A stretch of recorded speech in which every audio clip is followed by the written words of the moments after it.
Howdy, ladies and gentlemen. This is Paul, the Redneck Thinker. I hope you were able to work on your goals today. I hope you were able to move forward today. That is what is necessary to lead a better life. Work accomplishing your goals or working towards them at least, because there are going to be times that you won't accomplish your goals, you're going to fail, and you need to understand that that can be a learning experience. Now, you also need to move forward in life. And moving forward, sometimes it will happen that you will fail. Learn from those times. Now,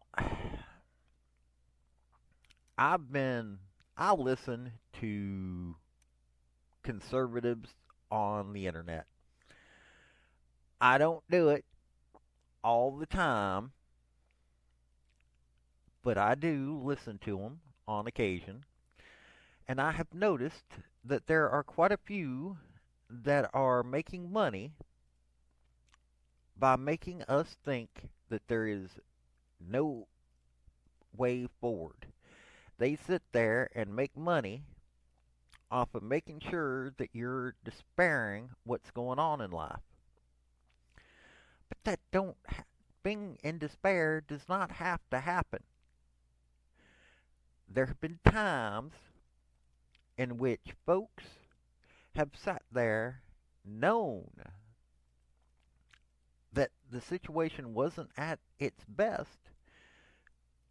They were attacked, they were put down, all kinds of things.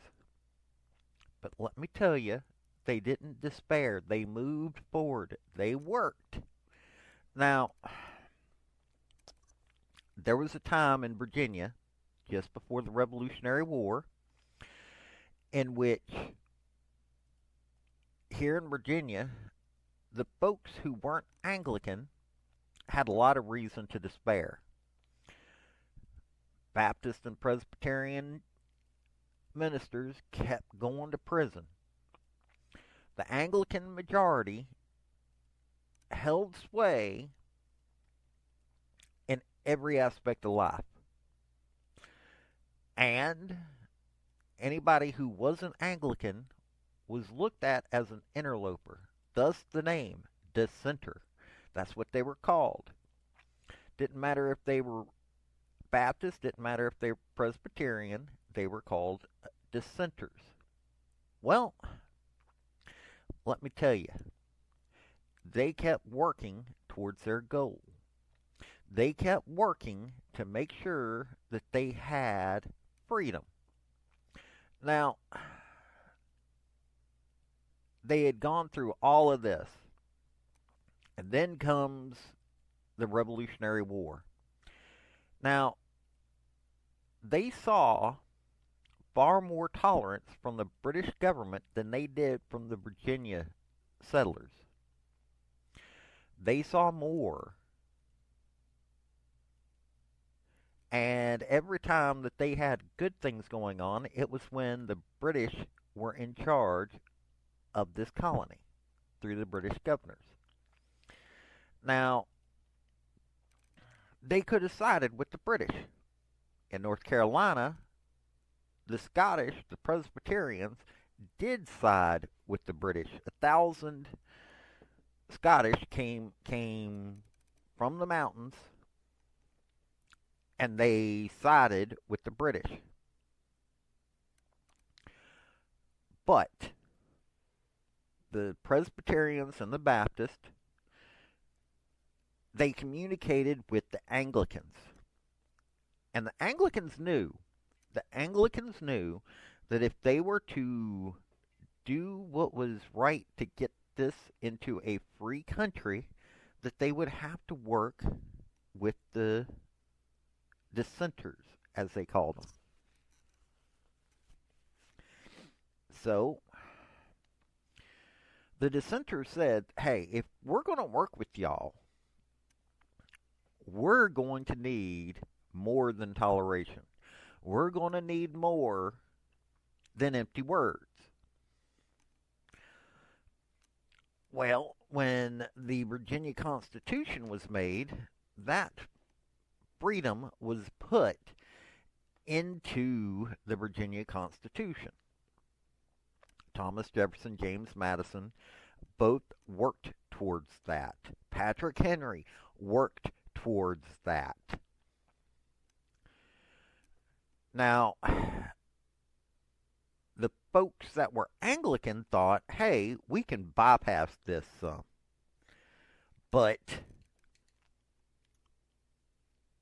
they weren't allowed to. They tried in 1785. Patrick Henry, for some reason, in 1785 himself turned in how he did things. But James Madison stood his ground. And because he stood his ground, freedom of religious choice was allowed in the state of Virginia. Now, there was a lot to despair for the Baptists and for the Presbyterians. These preachers for these denominations were stabbed with knives. They were shut away where they couldn't be seen. They were put in some pretty terrible positions. But they didn't despair.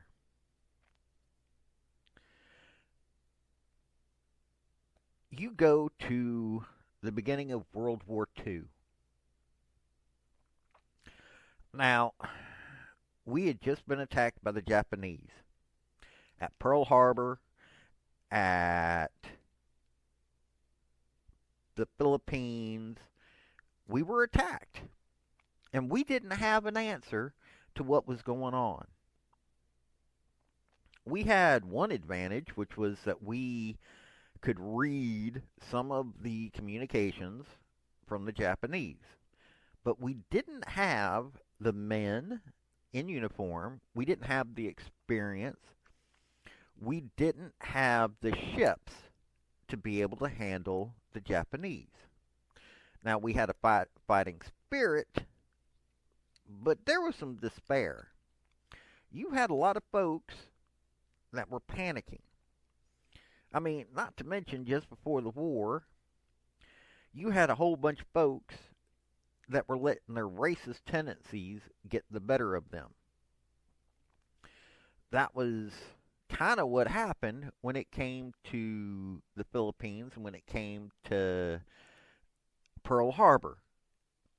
Instead of putting our ships and our planes in a way that they wouldn't be able to be hit all at once, we were all worried about the Japanese that were here in America.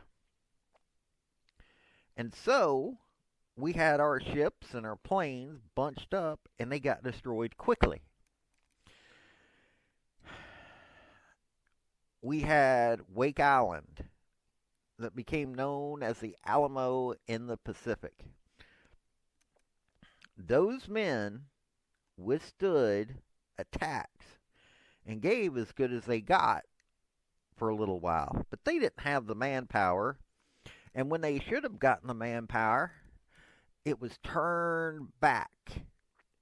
The powers that be in Pearl Harbor said, we can't afford to send planes and men into Wake. So they didn't. They turned back the relief ships.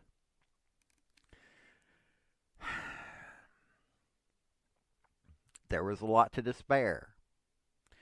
Then all of a sudden, we won at Midway. It wasn't an easy victory, but we won at Midway. Then we put troops on the ground at 3 little islands that nobody knew of. There were probably atlases that didn't have these islands on them to find. Guadalcanal, Tulagi, and Gavutu. I'm not sure how to pronounce it. I've never actually heard it pronounced correctly. I've heard it pronounced about 500,000 different ways. we took, we completely took Tulagi and Gavutu. Gavutu. I'm going to sit here and I'm going to try to find out what that name is. I'm going to have to work on it. But, and we took the Japanese airstrip on Guadalcanal. That became a 6-month battle. The men that were on Guadalcanal, the 1st Marine Division, and the men that would come later, sat there. They had to fight dysentery. They had to fight malaria. They had to fight that they barely had food to eat. These men went on that island and lost a lot of weight because they were on starvation rations.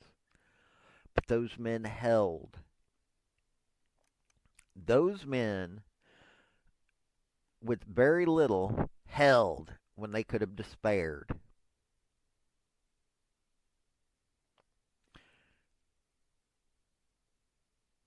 And they didn't. They fought. Even when one of the admirals in command was freaking out, the men on Guadalcanal held. Let's look at a fairly non-violent time that there was reason to despair. Few people understand the 1964 Civil Rights Act. It codified into law those things which were promised 100 years before with the passing of the 13th, 14th, and 15th Amendment. And also, because of a U.S. representative from Virginia, unintentionally, it was codified into law a lot of rights for women. Now, unfortunately, black folks in America during the Jim Crow era didn't have a lot to look forward to. Heck, if you were a white person that married a white, or if you were a white person that married a black person in this country, you didn't have a lot to look forward to either. Yet, instead of despairing, working towards that goal happened. Now, mind you, it was originally supposed to be only focused on those things for black folks, trying to get them with a more equal footing in the United States. Then a Democrat representative from Central Virginia decided, hey, if we put in there something about women getting all of these rights, because women didn't have a lot of the same rights that men did, then that will kill the bill. Wives went to their husbands and went, you will vote for this bill. This guy had put an amendment in to do this with the entire purpose of killing it, because he thought no man's going to vote for women having the same rights as men. Yeah, he didn't pay attention to the fact that these married members of Congress were going to have to go home and deal with their wives, let alone go home and deal with the other women in the area. Women went to their husbands and said, you will support this bill, even if they weren't members of Congress, because some of these folks had voices with these members of Congress. And because of this, even more support went towards the 1964 Civil Rights Act. This is what I'm talking about. Don't despair. You gotta fight for what you want. And I ain't saying physically fight. I'm talking about you've got to do those things that will win you the day. You can't constantly sit here and go, oh, we can't do anything. Wrong. You can work your tail end off. You're going to fail at times.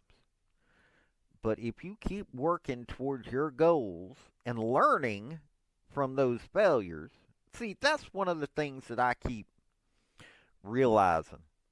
Because we have people that are making money, claiming to be conservative, but they're making money off of the despair of conservatives, and they're voicing that despair in such a way that it is making people think, oh, we can't do anything. Well, I hate to tell you this, but if you look at history, it says different. We don't need to allow tyranny to grow in this country. Every time that these tyrannical governments rise up, it's by telling the people, hey, we're doing this for your benefit. We're doing these things to make your life better. That's what communism did. That's what the Nazi Party did. That's what the Fascist Party did.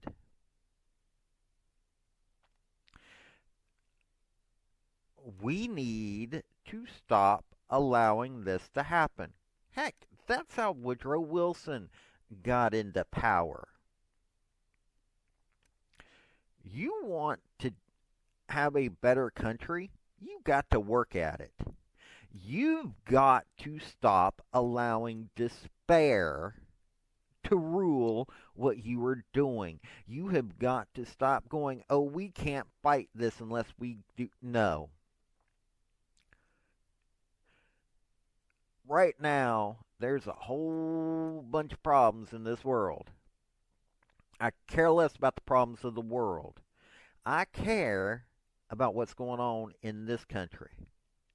I care about what's going on with my freedom, on the freedom of my son. Because I don't want him to have this when he turns 18. I want to work towards getting him a better life. And a better life is you have the freedom to do what is right in this country. You have a right to free speech. You have a right to bear arms. You have a right to have a jury by your peers when you go to trial. States need to go back to having the power that they should have. That's one of the things. Mike Pence, one of these fellers that's running for libertarian, for president under the Libertarian Party, all of these folks keep complaining, oh, this is the whole abortion issue going back to the states. That's bad. No, it's not. You want to know why it's not? Because that is what this country was supposed to be built on. I lost any respect I held for Mike Pence. I barely had any by this point. But I lost all respect for Mike Pence because he doesn't understand what the Constitution says. He's steeped in this power. He was given a taste of power, and it made him drunk with it.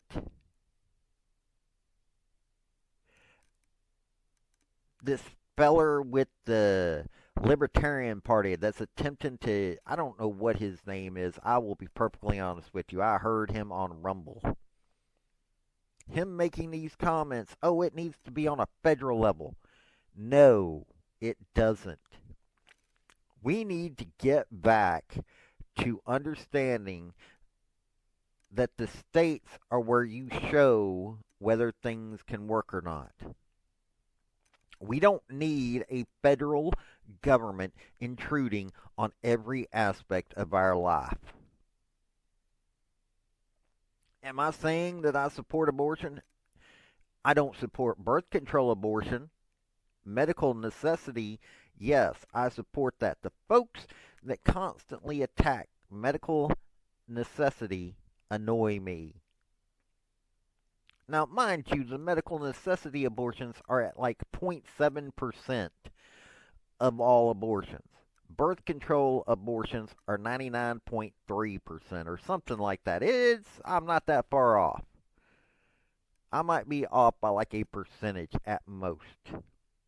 I might even be only off by like a point something. There is a medical, they list miscarriages, some, if not all, as abortions because that's a medical terminology. If you arrest women who have miscarriages, one, pardon the exceedingly bad taste pun, but that's a miscarriage of justice. You should not arrest women who have a miscarriage. You should not arrest women who are having to have an abortion for medical necessity. They're already grieving. If it's for medical necessity, I can pretty much guarantee you that they're grieving at that point because they probably wanted that child. I have heard stories of medical necessary abortions in which these women have been torn up. It has hurt them and their husband or their boyfriend's minds because they were good people and they had to go through something that was traumatic. They aren't sitting there bragging, "Oh, I killed my child." No. Medical necessary abortions are exactly that. Miscarriages are exactly that. It is a traumatic experience. Birth control abortions are something entirely different. And no, we can't understand what's going on in the heads of the women who have been raped or have to deal with incest. Now, there are some women who have the strength of character to be able to carry through a pregnancy if they have been raped. And I applaud those women. Those women have a strength of character that we need in our politicians in this country. But at the same time, you can't honestly tell me that a woman that has been raped or those that have gone through incestuous situations, if they want to get rid of the child, that you and me as a guy especially, and I've been raped. I was raped at 8 years old. That is a traumatic thing. That will mess with your head for the rest of your life. I don't like talking about that, but I bring it up for the simple fact of that if I understand that it was a traumatic thing from that aspect, and it is. I don't always talk about it, and I'm not bringing it up to get views or whatnot. I'm saying because I've seen what it does.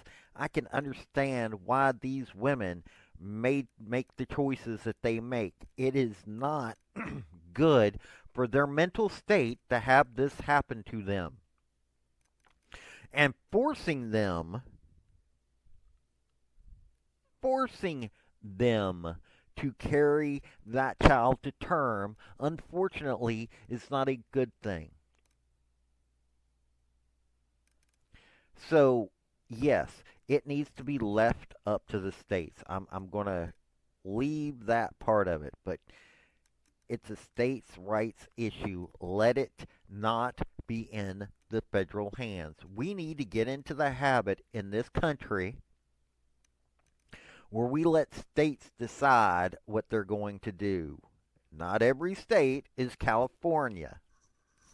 You know, I was watching something the other day, and it asked whether California, if the three Californias, there's two parts in Mexico that are considered California, and the United States state of California, what would happen if they were to separate and become their own country? Number one, I would applaud it. If they don't want to be part of the United States, hey, let them break off. They were talking about the economy, what that area would be. Well, number one, they're already in so much idiocy there, whatever the right term is. They would quickly go into debt because they can't pay for all the stupidity that they want in California. These folks are trying to force businesses to stay open that are losing money. This state is sitting there attempting to tax people who are leaving. They want you to have to pay to leave the state. They constantly, if they have any way of taxing you, they try to tax you.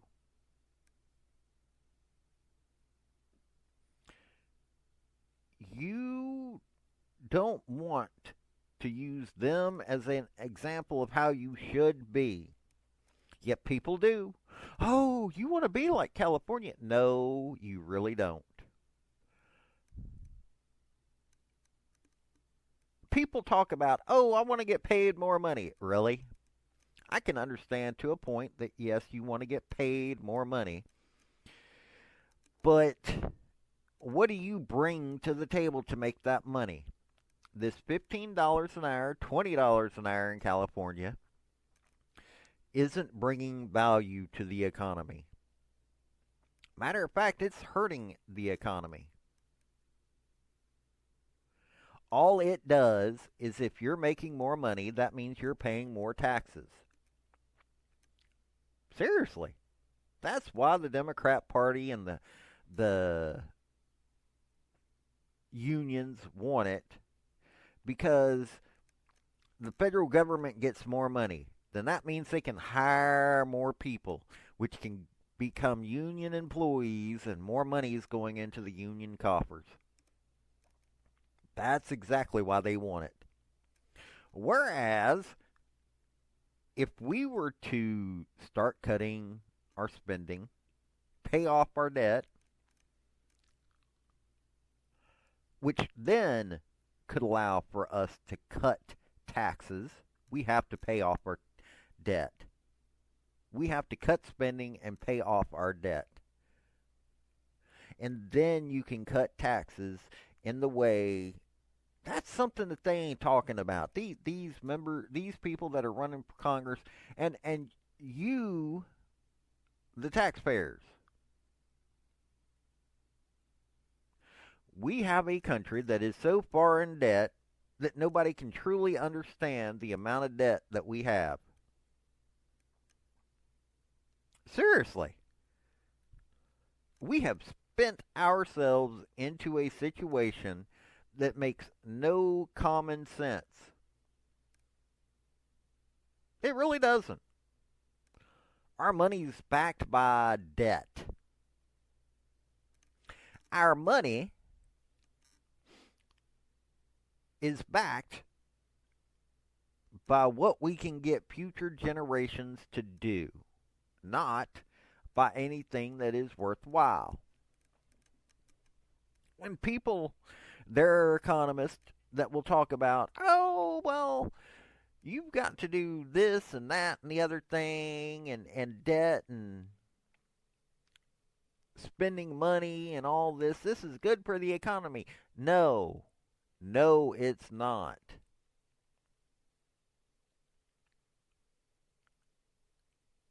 You've got to get rid of the debt. That debt is not doing us any good. That debt is hurting us, actually. But we ain't putting people into office that understand that that debt is a bad thing.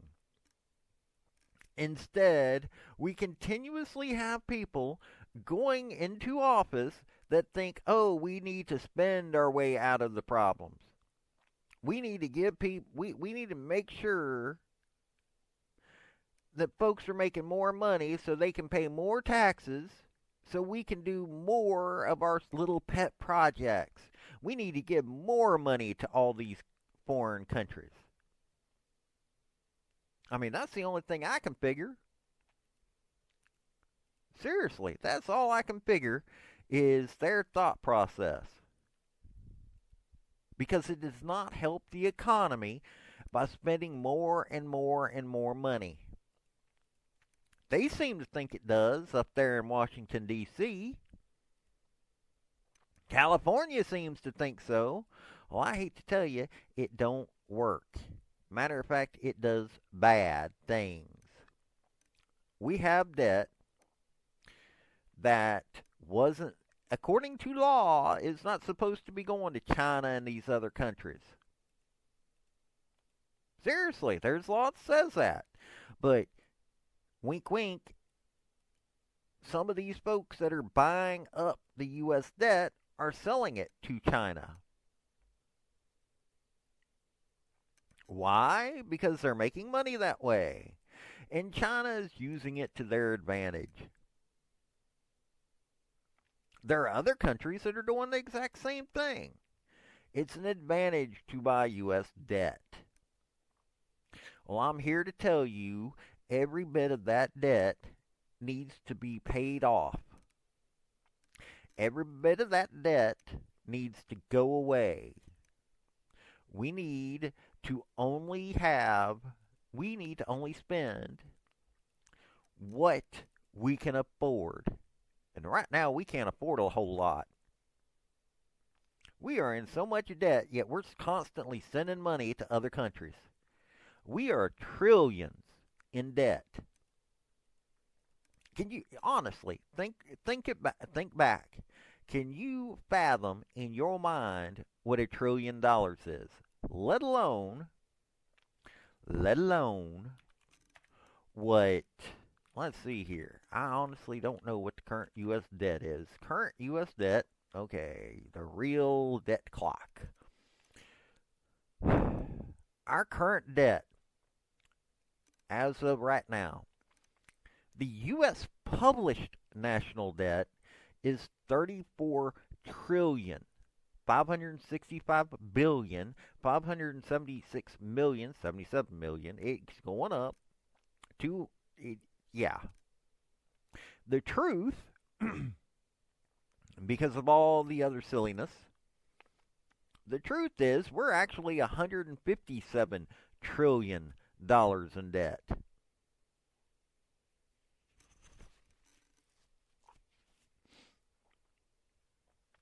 Now, can you actually imagine? Think about that for a second. Can you actually imagine what $1 trillion is, let alone what 34 or even $157 trillion is? I mean, I'm looking at the number, and that number is not exactly clicking with me.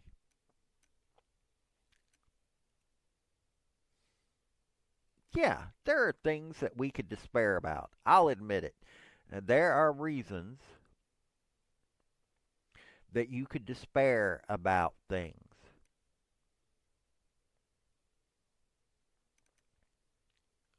Why?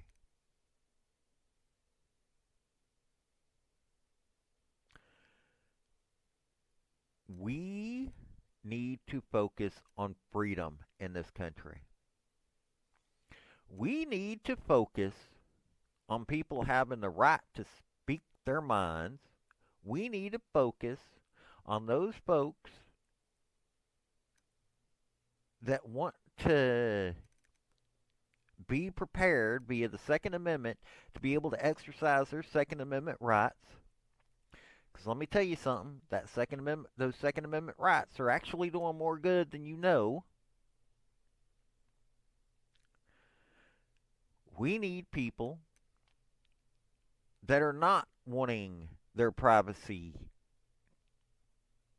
to be broken, to have their privacy respected.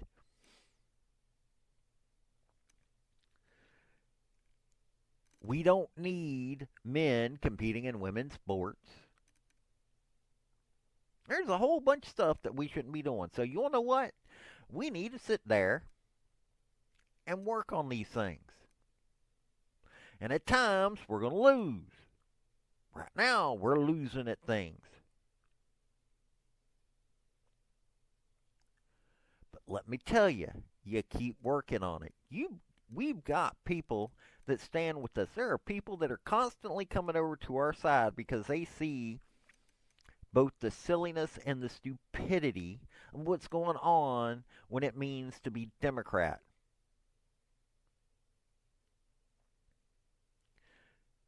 They just made, I'm looking at this right now, 3 hours ago, I'm looking at the feed of Ian Miles Chong. I don't know who this feller is,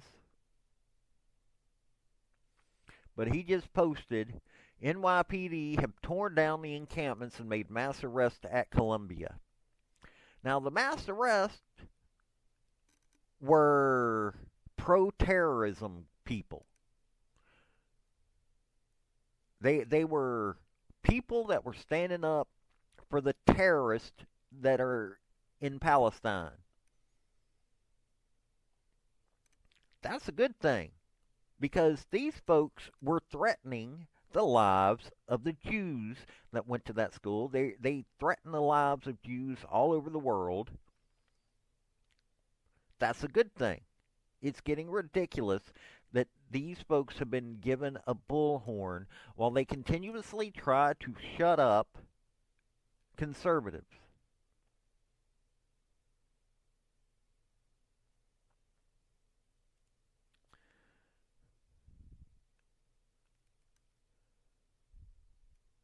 Okay, well, we need to get to the point. I'm looking at this right now, sorry. I for some reason looked over at my Twitter. Mark Hamill, who I'm well aware that he is a Hollywood actor, has said that Joe Biden's the best president we ever had.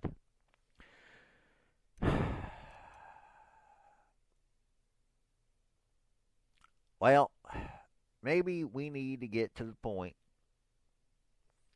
that we no longer give these people the voice. I mean, I like Mark Hamill's acting jobs, but no. We've got to get to the point where folks listen to those folks that are worth listening to. Actors and actresses get paid to recite and then spew out the lines written by other people.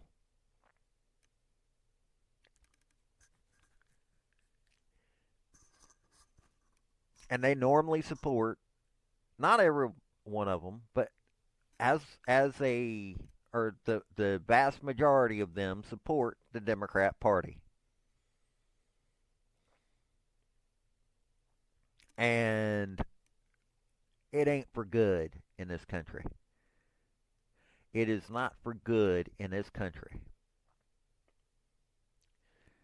We've got to get to the point where common folks have more of a say in this country than these overpaid people in sports and in acting. Now, our comedians, We've had some really good comedians. Comedians are paid to spew out things that actually, a lot of times, if you think about it, make far more sense than what we realize at the time.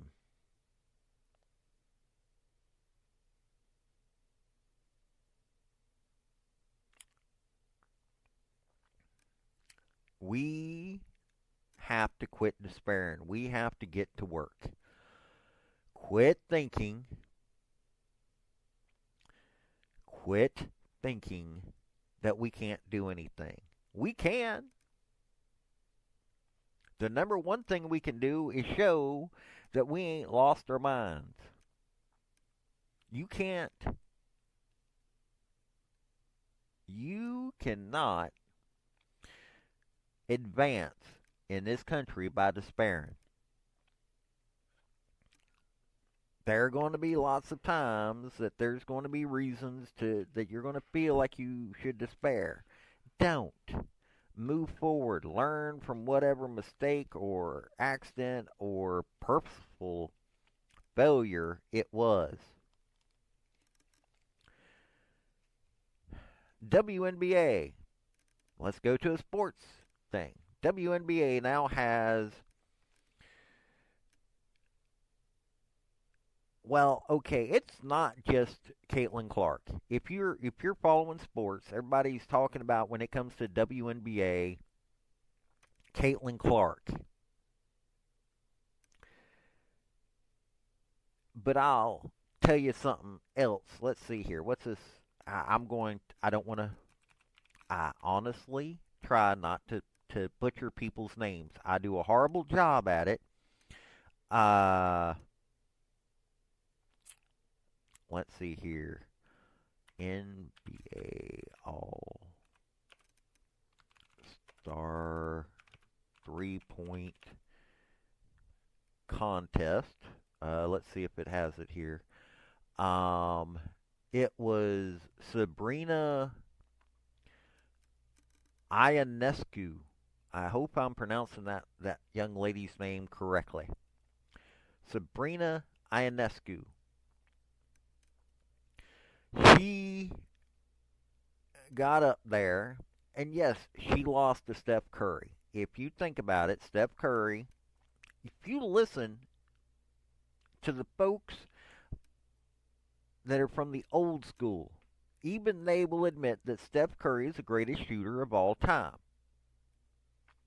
It's not saying that Steph Curry would necessarily have been able to stand out in the other eras like he does in this one. Now, I honestly think he could have, not quite to the extent. A little too small in a lot of ways. Iverson was the first one to be a little smaller. I mean, you had Spud Webb and Muggsy Bogues, but Steph Curry, I think, would have had to change his game up too much to him to being a pure shooter in, like, say, the 90s, the 80s, 70s, 60s, any of those. But I still think he would have made an impact. But during the NBA All-Star Weekend, Steph Curry and Sabrina Ionescu, I hope I'm pronouncing that young lady's name correctly, did a 3-point challenge. Now, that 3-point challenge kind of showed people that, hey, the WNBA is attempting to get people that can actually score. I've actually sat there and watched a last summer, I hadn't watched the WNBA in a while. So I decided to watch the WNBA. I watched about 6, 7 games, all told, of the WNBA. These folks were going like 5 minutes. These women were going like 5 minutes without any scoring. And to be perfectly honest with you, it had nothing to do with defense. I love old school NBA. I'm not a fan of current NBA. So don't think that I'm pushing on the NBA because I don't like what the NBA's become. Maybe it's because of my age, but the greatest player of all time, in my opinion, everybody's got their opinion. The greatest player of all time, in my opinion, is Bill Russell. 11 championship rings. He was a defensive master. He was MVP multiple times. If he had needed to score, people go, well, he didn't score all that much. If he had needed to score, I am pretty certain that he would have scored. His talent was, one, he was a defensive genius on the court, and two, he was an on-court coach that actually became the coach while also still being a player. He won NBA championships while being a coach and a player at the exact same time. He was coaching from the court. Second greatest, in my opinion, is Michael Jordan. Michael Jordan,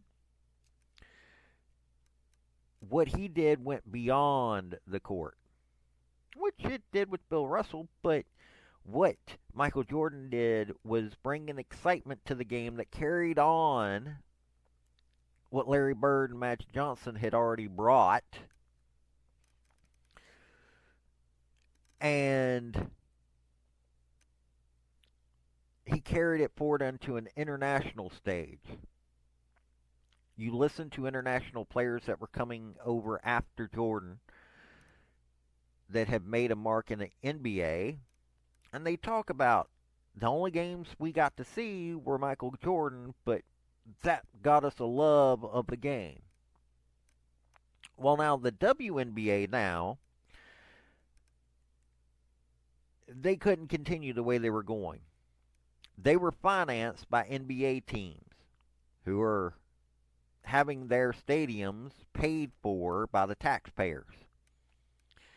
But the WNBA is having to take all this money in to be financially solvent. It's having to take all this money in from the NBA. And they're still not worth that much. Well, while I didn't enjoy watching the WNBA games, I would much prefer to have watched Pathead Summit games back in the day. But Sabrina Ionescu, and like I said, I hope I'm pronouncing that young lady's name correctly, got out there and she showed the world that there are players that are coming up that know how to score in a game. Caitlin Clark has proven that you can score as a female basketball player, and that you can be something far more. Yet, Caitlin Clark keeps getting attacked. Well, why isn't the black WNBA players getting these same things? Because they're too focused on politics. If I own a company, I'm not wanting to put as my brand somebody who is constantly talking silliness and politics. If you don't understand economics, don't talk about economics. Yet we've got way too many people in this country that don't understand economics and are talking economics straight out of Mao's book, straight out of Marx and Engels' book, straight out of Keynes' book. I wouldn't want these people, and it's politics. It's not your skin color. I'm getting tired of people bringing up skin color. It has nothing to do with your skin color. Caitlin Clark has proven that by not talking about politics, by just being a overall sweet person and working hard and being competitive, that you can do something. So many of these folks in the NBA, or WNBA and the NBA for that matter, keep talking politics, and then they wonder, why am I not getting these things? Now, the NBA is still getting all this money. They found a way to capitalize on what started not just with Jordan. It actually started what got this level started with the white guy and the black guy, Magic Johnson and Larry Bird. Those two competing against each other. That's what created the modern NBA. Unfortunately now, we got a situation in which these folks are getting paid way too much money, and people think that these folks should be listened to. They can bounce the ball. Seriously, they can bounce the ball. Ooh, I honestly don't think that is worth the kind of money that they're getting paid. But hey, you know, after a while, we've got to have our gladiatorial stuff. I mean, I love me some sports. Don't get me wrong, but Caitlin Clark has shown that you can be a sweet person who doesn't play politics, that just is trying to be a good overall person, and you can succeed in life. And this is why she's getting a shoe deal. This is why she is getting paid millions of dollars for sponsorship while only getting paid less than $1 million to play basketball for the team she's playing for. It's because she knows how to keep her mouth shut at the appropriate times, because it's a smarter move for her. Now, me, I ain't going to keep my mouth shut. I'm getting too old and ornery to keep my mouth shut. But if you listen to me, you might come across some tidbit that, even though you'll disagree with me, I'm not saying you have to agree with me, but listen to what I'm saying and form your own opinions. Go, maybe if we do things this way. That's why I'm flapping my jaws. But I will tell you this much. Don't despair. Don't sit there and think, oh, we failed. We haven't failed. We have had some setbacks and we have had some failures, sure. But you work. You keep working. Don't despair. Don't fall into the trap of allowing these folks that are making money off of being able to cause you to feel like you're failing and failed and can't get past it. Don't let them win. I'm not trying to make money by doing that. I'm wanting to show you where we can fix things and that you can fix things. But I'm going to let y'all go. I'm Redneck Thinker on Rumble, YouTube, Podbean. So I had to make some changes on Podbean. Redneck Thinker on MeWe, Twitter. Would be Gab if I can understand how to use Gab. I haven't quite understood Gab yet. I really haven't. I need to actually sit there and study it. I ain't had the time to. Like, comment, tell me to kiss your rear end. You know. I'm Paul Shannon on Facebook and LinkedIn. I have a book under my Freedom VN, Freedom Visual Novel. It's for free. You can give me a donation if you want to. You don't have to. On itch.io, it is my Founding Freedoms Primer, and it's via my Freedoms VN. And I have a Patreon if you want to help me out that way. But this is Paul, the Redneck Thinker. Have a good day.